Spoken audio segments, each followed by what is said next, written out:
আসলে বিএনপি এবং জামাত তারা আসলে ভারতের দিকে তাকিয়ে আছে যে ভারত কি চায়। তো আমার মনে হয় আসলে ভারত আর আওয়ামী লীগ আগের মতো চায় না, কারণ আমরা ৭১ টিভিতে দেখেছি যে ভারত অলরেডি শেখ হাসিনাকে বলেছে যে তুমি মুখ বন্ধ রাখো, তুই বাংলাদেশ নিয়ে কোনো কথা বলবে না। না, এটা আপনি কেমনে নিশ্চিত হলেন? ৭১ টিভি বলছে, তারা জাতীয় টেলিভিশন। কারণ এই যে আপনার প্রবলেম হলো এই জায়গায়, খবরটা এক্স্যাক্টলি কি বলছে ওটা খেয়াল করতে হবে। ৭১ টিভি রেফারেন্স থেকে সিরাজা দত্ত। সিরাজা দত্ত কি ইন্ডিয়ান সরকারের কেউ? খবর নেন নাই, এটা হবে না, তিনি ওই বিবেকানন্দ ফাউন্ডেশনে ছিলেন। খেয়াল করেন, উনি রয়ের সাথে কাজ করেন, কিন্তু অফিসিয়ালি উনি ইন্ডিয়ান গভর্নমেন্টের কেউ না। ক্লিয়ার? কাজে উনি কি বললেন তাতে কি সেটা, উনি তো একই সাথে সমালোচনা করতেছেন যে মোদি গভর্নমেন্টের এই যে পুশিং, বাংলাদেশে মুসলমান কাউকে পাইলেই, ইন্ডিয়াতে মুসলমান কাউকে পাইলেই তারা বাংলাদেশে পুশিং করে পাঠা দিচ্ছে। উনি বলতেছেন এই সিদ্ধান্তটা ভুল হচ্ছে, আপনাদের পক্ষে যাবে। দেখেন, এটা কি মোদির সিদ্ধান্ত? উনারাই তো সিরাজা দত্তকে পাঠিয়েছে সফটনেসটা দেখায়, এই লাইনে কিছু কথা আদায় করা যায় কিনা, কোনো রফা করা যায় কিনা, এই জন্য ওনাকে পাঠিয়েছে। কারণ উনি কি বলতেছেন, এটা যে মোদির কথা বলে দেবে চালায় দেন, এটা হবে? আমি বুঝাইতে পারছি নিশ্চয়ই আপনাদেরকে তো সোর্স বুঝতে হবে। আজকাল বাংলাদেশে রয়ের অত্যাচারের কারণে কোনো খবর থেকে বোঝার উপায় নাই সরাসরি, যতক্ষণ না আপনি চেক করবেন। এবং এটা সবচেয়ে বড়, এটার গোড়াটা হচ্ছে প্রথম আলো। সেজন্য বড় ফান্ডের টাকাটা তাদের যেটাকে আমরা বলি যে মিডিয়া ফান্ডের সবচেয়ে বড় টাকাটা খাতক হচ্ছে আসলে প্রথম আলোর মতি। আমি তো এটা প্রকাশ্যে বলতেছি আপনাকে। এবং তারা এই কনফিউশন গুলো তৈরি করেছে বাংলাদেশকে। বাংলাদেশের মানুষ তো কখনো খবরের সোর্স থেকে খবর বুঝতে চায় না, দরকার ছিল না। যে পত্রিকা নিজের দায়িত্বে সৎভাবে সোর্স সহ জেনে শুনে একটা খবর লিখবে, এটি তো হওয়া উচিত। আমাদেরকে কেন সন্দেহ করতে হবে? এই সন্দেহ তৈরি করার পিছনে প্রধান হোতা হলো মতিউর রহমান। আপনি প্রত্যেকটা একটা, আমি চেক করে দিয়ে বলছি, একটা 20 লাইনের 20টা বাক্যের একটা রিপোর্ট লিখছে পাকিস্তানের বিরুদ্ধে, এর ভিতরে 13 বার লিখছে সূত্র বলছে। বলেন, এটা একটা রিপোর্ট? রিপোর্ট বলতে জার্নালিজমের বিশেষ কিছুকে বোঝায়। ইভেন রিপোর্টার ওই স্পটে গিয়ে নিজে কি দেখছে ওটা লিখে দিতে পারে না, ওকে খুঁজতে হয় লোকাল একটা লোকের সম্পর্কে কি বলে, এইটা সে ছাপতে পারে। কিন্তু আমি কি দেখাইছি এই বলে বলতে পারবো না।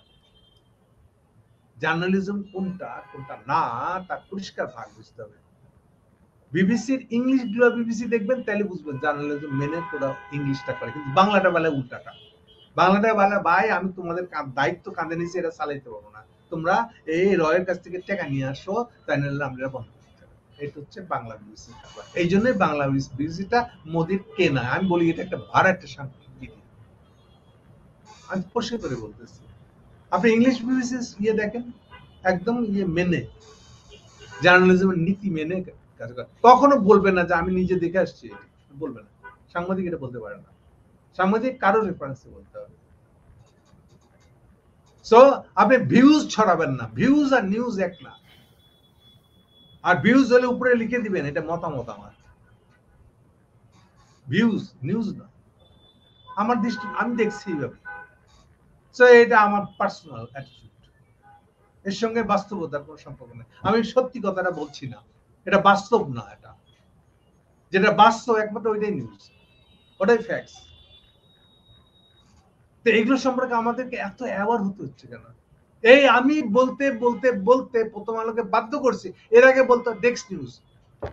বিদেশি পত্রিকা থেকে এটা খবর পাইয়া বা নিজের দুটো কথার ভিতরে ঢুকায় এটা ছাপে দিচ্ছে, অ্যাজ ইফ ওর পত্রিকার সাংবাদিক নিজে যেন এটা বিদেশে ওই জায়গায় ছিল, সে রিপোর্ট করছে, এমনটা বান করতেছে। দেন আমি এটা নিয়ে প্রশ্ন করলাম, আপনি করতেছেন কেন? আর ওর মধ্যে কথা ঢুকাইছেন যে আপনি কেন? আপনি কি মনে করেন এটা ইংলিশ নিউজটা আমরা খুঁজে বের করতে পারবো না? আপনার এত বুদ্ধিমান, আমরা পারবো না এটা করতে? এটা যখন করে দেখাইছি যে এই যে এখানে বাড়তি শব্দটা ঢুকাইছে, এটা তো মূল ইংরেজি সংবাদের ভিতরে ছিল না, এটা ঢুকাইছে। এরপরে তারা ইভেন আমি যখন একটা স্ট্যাটাস দিচ্ছি, ওই দিনে মুভমেন্ট ফেসবুক ওই স্ট্যাটাস গায়েব করে দিচ্ছে। তারা কত বড় ধান্দাল চিন্তা করে থাকে। ফেসবুক থেকে আমার স্ট্যাটাস গাইড করে দেয়। তার মানে ফেসবুক কিনে রাখছে। ফেসবুক কাকে দিয়ে কিনছে আমি এগুলো জানি। অমিত মালব্য আছে না, অমিত মালব্য বিজেপির মিডিয়ার মানে যে এই ফেসবুকে কিনে রাখছে, যে হ্যান্ডেল করে, যে ওই লোকটার নাম হলো অমিত মালব্য। অমিত মালব্য বিজেপির অফিসিয়ালি যে মিডিয়া সেন্টারের কর্তা হলো সে। তো তাদেরকে দিয়ে ওরা এই কাজ করছে। এবার বুঝছেন কত দূর গেছে তারা। এটা হলো হিন্দু স্বার্থ তাদের ভাষায়। জি, এখানে মেজর জেনারেল হাকিমুজ্জামান তিনি একটা গুরুত্বপূর্ণ কথা বলেছেন। তিনি বলেছেন যে এই সকল অভিযোগ, সেনা কর্মকর্তার বিরুদ্ধে সকল অভিযোগ তাদের মনোবল কমে যাবে এবং এটা নির্বাচনী দায়িত্ব পালনে এফেক্ট হতে পারে। মানে ঠিক এইসব কারণেই কি একটা সমঝোতা হয়ে গেল যে আসলে এখন মানে যাই হোক আদালতের মাধ্যমেই হোক। আবার এও শুনি দুটো পক্ষকে, এবং পক্ষ শুধু না, অথরিটি লাগে। এটা দুইটা পক্ষকে। আর বাংলাদেশের মানুষ কি বাইচে আইছে? তারা দুজনেই অথরিটি। কি বলতেছে না, কাদেরকে অথরিটি মানতেছে? ওয়াকার আর ইউনূস, এটা দুইটা পক্ষ আলগা মাতবর। আর বাংলাদেশের মানুষ, নাগরিকরা এটা কি বাইচে আইছে? না, এখন চৌধুরী মামুন যদি রাজসাক্ষী হয় তাহলে এদের সমস্যা কি? এরা কেন রাজসাক্ষী হতে পারবে না? এরা কি করতে কি পারবে না আমি জানি না, আই ডোন্ট কেয়ার। আমার কোশ্চেন হচ্ছে যে এরা দুটো কে পক্ষ, তারা আপোষ করে, তারা কে, কি বিষয়ে আপোষ করতেছে? তারা কোন অথরিটিতে আপোষ করে? আর তারা আপোষ করবে আমাদের ভাগ্য, বাংলাদেশের নাগরিকের ভাগ্য তারা ঠিক করবে? এত সাহস থেকে পায় তারা? তারা একটা খুন করছে 1400+, একটা দুইটা না। আর এটা কোনো বিচার হবে না বাংলাদেশে। আর এটা বিচার না হলে বাংলাদেশ এরপরও চলবে। আর এরপরে সেই বাংলাদেশে সবাই আইন মেনে চলবে। কেন আইন মেনে চলবে? উত্তর দেন আপনি আমাকে। তাহলে এই বিচারটা যদি না হয়, বাংলাদেশ এক কদম আগে বাড়াতে পারবে না। আপনি কে কার সাথে আপোষ করে? কারা তারা? কোন অথরিটি করবে তারা? এবং তারা করলে আমরা মানবো কেন? আমি তো মনে করি এই যদি কেউ করে থাকে সেটার বিরুদ্ধে আমি খারাপো, তাতে যদি আমার মৃত্যু হয় আমি রাজি আছি। আমি তাদের দাওয়াত দিয়ে রাখলাম আমার বাসায় এসে যেন আমার মেরে দিতে যায়, আমি এটা বিরোধিতা করবো। একদম যতক্ষণ জীবন আছে ততক্ষণ বিরোধিতা করবো। দুনিয়া এত সহজ জিনিস, আপনি যা ইচ্ছা তাই করতে পারবেন। এটা রাজতন্ত্র না, এটা রিপাবলিক। এটা বুঝে না, একটু কথাগুলোর ফারাক বুঝে। এখানে ক্ষমতার উৎস পাবলিক, এটা যেন মনে রাখে। দাদা, যাই হোক, এই সেনাবাহিনী নিয়ে অনেক আলাপ করলাম। আসলে আমাদেরও দেখার বিষয় যে বিচারটা আসলে হয় কি না। বাট আমি সন্দিহান যে সমঝোতার মাধ্যমে সেটা হবে। এই বিচার যদি না হয় তাহলে বাংলাদেশ মুখ থুবড়ে পড়বে। তারপরে বিশ্বাস আগাবে না, বিচার ছাড়া আগাতে পারে না। আমি বারে বারে বলতেছি, আপনি যতই অর্থ কামান, যাই করেন না কেন, আপনি সেটা রক্ষা করতে পারবেন না। আপনার ঘরের বউ মেয়ে রক্ষা করতে পারবেন না। আর বিচার লাগে এই জন্য, আপনি তাদেরকে রক্ষা করতে হবে না। কি দিয়ে করবেন? আপনি বাসায় বন্দুক নিয়ে বসে বসে পাহারা দিবেন? আরো 10টা গুন্ডা পালবেন? আমি কি দিয়ে রক্ষা করবেন? নাকি আপনার একটা বিচার বিভাগ লাগবে, স্বাধীন বিচার বিভাগ লাগবে, বিশ্বস্ত, সবাই যেন আস্থা রাখে, এমন একটা বিচার বিভাগ লাগবে। আপনি এগুলোর দিকে না গিয়ে আপনি এবার ওয়াকার সাহেব আমার হাতে বন্দুক আছে সেই জন্য আমি ঠিক করবো যে কোনটা ন্যায় কোনটা অন্যায়, এটা দিয়ে চলবে? এটা দিয়ে বাংলাদেশ আগাবে? আমি তো এর চেয়ে সিম্পল ভাষা আর কি হইতে পারে? আপনার প্রত্যেকে ব্যক্তিগতভাবে যার যার সম্পত্তি আছে, বউ মাইয়া যারা আছে বাসায়, এদের কাউকে রক্ষা করতে পারবেন না যদি বিচার না থাকে সমাজ। আপনাদের মনে নেই শেখ আমলের কি ছিল অবস্থা দেশে? হাহাকার করেন নাই?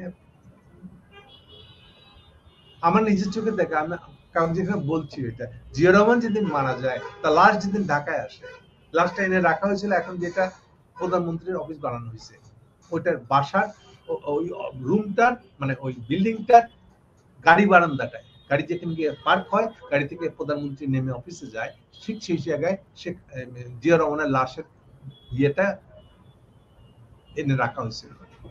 এখান থেকে আমরা লাইন দিয়ে দেখতেছিলাম। আমি তখন 81 সাল, বুঝতে পারলাম ঢাকায়। আমি লাইনের শেষ মাথাটা ছিল আসলে ঠিক ফার্ম গেটের যে ওভারব্রিজ আছে তার নিচে, এরকম জায়গায় আমি দাঁড়িয়ে আছি। আশেপাশে লোকের মধ্যে যে আলোচনার সাবজেক্ট, সেটা হলো আমাদের এখন নিরাপত্তা কি হবে, আমরা বউ পোলাপান নিয়ে বাসা থাকতে পারবো তো? কথা খেয়াল করেন, জন্মের লাশ আসছে 3 দিন আগে, চিটাং এসে খুন হচ্ছে, বউ ঘুরায় পেঁচায় লাশটাকে উদ্ধার করা গেছে, সেটাকে ঢাকায় আনা হয়েছে। মানুষের আলাপটা দেখেন, আলাপের বিষয় হলো যে দেখো এগুলো কিন্তু সমিটে ভালো, বুঝছো, নাইলে কিন্তু আইন শৃঙ্খলা না থাকলে আমরা বাসা থাকবো কি করে? বুঝছেন? তাহলে কমন মানুষের সেন্সটা দেখেন আপনি। আমি এমনি এমনি বলতেছি না, বিচার ছাড়া আপনি সমাজ শুরু করতে পারবেন না। এটা প্লিজ একটু শোনেন। এই ওয়াকার সাহেব তার বউ পোলাপান নিয়ে, তার সম্পত্তি নিয়ে বাসা থাকতে পারবে না। সবার কথা বাদ দিলাম, উনি কি দিয়ে বাঁচবেন? পাহাড় রাখবেন না অস্ত্র দিয়া? তো ঠিক আছে, এবার অস্ত্রের লড়াই শুরু হবে, বুঝছে? এবার আইন শৃঙ্খলা, নিয়ম, বিচার ওনাকে লাগবে, উনি এটার বাইরে যেতে পারবেন না। আর বাকি গুলো আরো অনেক কিছু আছে, কত কি হবে একটু সামনে দেখবেন। না জনাব গৌতম দাস, বলেন। মনে করেন যে হয়তোবা অনেকে আছে বিচার এড়িয়েও যায়, তার বিচার তার জীবদ্দশায় হয় না, বা জনগণের ঘৃণাটা কিভাবে রোধ করবে? এটা তো ওনাদেরকে জিজ্ঞেস করেন। আর আমি তো বলছি জনগণের ঘৃণা তো অনেক দূরে। আর বিচার ছাড়া 2 কদম আগাইতে পারবেন না। আপনি নিজের সম্পত্তি, নিজের ফ্যামিলি মেম্বারদের রক্ষা করতে পারবেন না। সিম্পল।